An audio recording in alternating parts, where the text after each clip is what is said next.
a game your grandfather probably played with you. You got to guess which hand it's in and stuff like that. I was always wrong everywhere I even thought it was. And I always thought my grandfather was cheating. But I realized it actually wasn't him. It was this coin. He left me this coin, and I always thought it was in one hand. But even in my own hands, I get confused. Somehow, the coin may seem in one place, but it's really in the other. So all you gotta do is just keep your eye on the coin. Right. That's why we keep the coin protected in the case here. So it can't go anywhere. Actually. I release new videos every Monday. If you like Mumbling Magic, make sure you subscribe and hit the bell so you don't miss anything.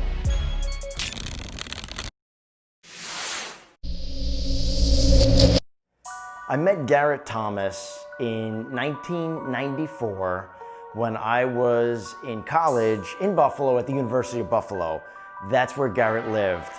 He was working restaurants. He was performing at the famous Forks Hotel. He was performing for magicians. He was working at the Four Jokers Magic Shop. I mean, this is 25 years ago, and Garrett Thomas was already a full-time professional magician. Buffalo was a haven of close-up magic I think in the 70s, maybe into the 80s. There was a legendary magician, Eddie Fechter, a great magician, and people would come from all over the world to meet this guy and to study with him.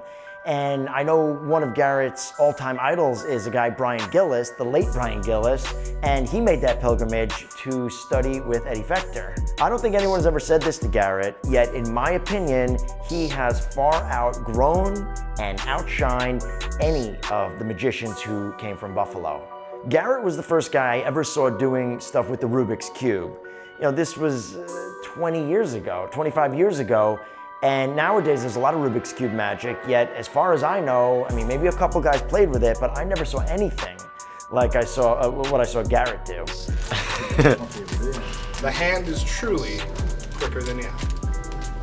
So never believe anything you see and don't see anything you believe. Oh my God. Or something like that. Wow.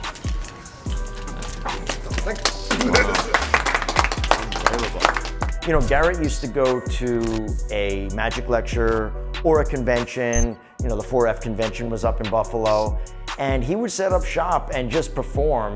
I mean, I remember one 4F I went to, Garrett was showing around the ring thing, and it was the first time I ever saw it. I was blown away. I know everybody else was blown away. It was revolutionary.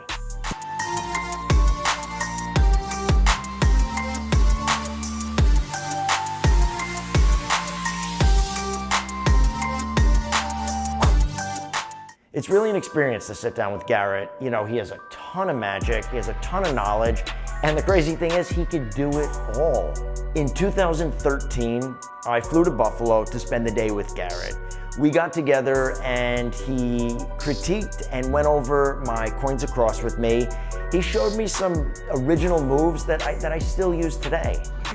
Always my least favorite when they do this drop That's out what I move do, yeah. and stuff like that. It's much better. We're good, thanks. Everything looks wonderful. It's much better. This is my own move. Okay. You're gonna basically end up in what they used to call the Mickey Mouse position, but this is what it looks like. You see the two coins and you pick it up, and that's it. You know, when I hung out with Garrett, he does a ton of magic, and I like doing magic too.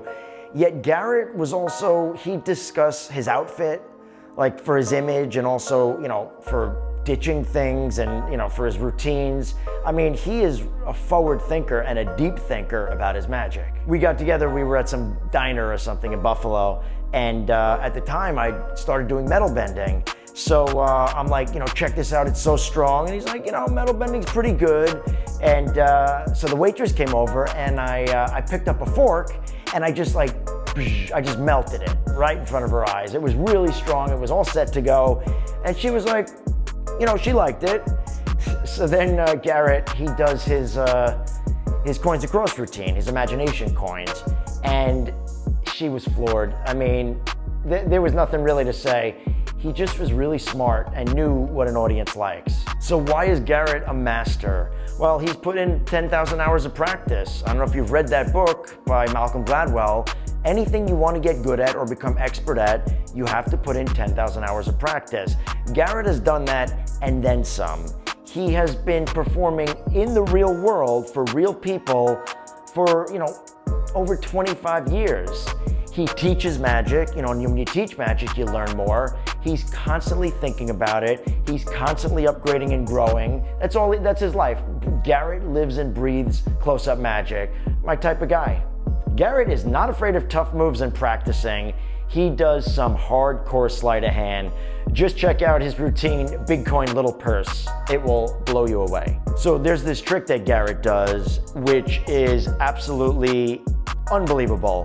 He borrows somebody's license and immediately it switches places with his, meaning they're holding your license, you cleanly take out your wallet, or he takes out his wallet, and it is inside the window compartment of his wallet. It is incredible, and I've heard stories from laymen about this trick. Garrett is a generalist. He's good at coins, he's good at cards, he's good at mentalism, he's good at Rubik's Cube. Garrett knows how to entertain an audience. You can't just do coin tricks, you can't just do card tricks. This is a sure sign of somebody who has been in the trenches working for paying audiences. So this brings me to Garrett's appearance on Penn and Teller Fool Us.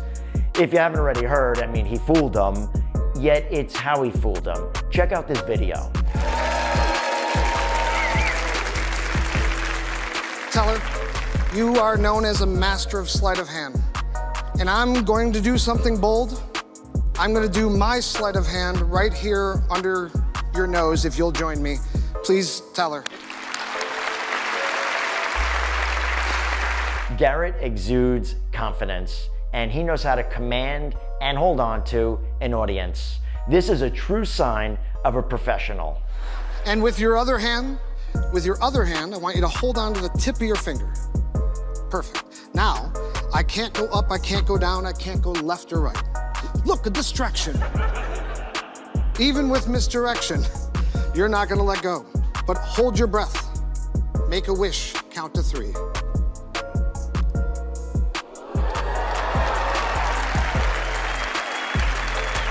You can check it out.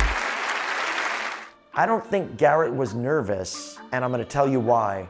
That is not a new trick for Garrett. Some guys decide they're going to go on to Fool Us, and they develop a new trick to fool Penn and Teller with. Not Garrett. He's been performing that trick in the real world for paying audiences for I don't know how long. He released that trick a bunch of years ago, but who knows how long he held on to it. Can you imagine a layman audience? Performing at an event for people who, know nothing about magic. Garrett fooled Teller. Laymen don't stand a chance. Garrett is a smart guy and a really well thought out magician. Look how he layered his routine. The main trick that he fooled Teller with, he put that in the beginning. The whole second half, I don't think any of that was designed to fool Teller. I think that was just designed to be clean and throw him off.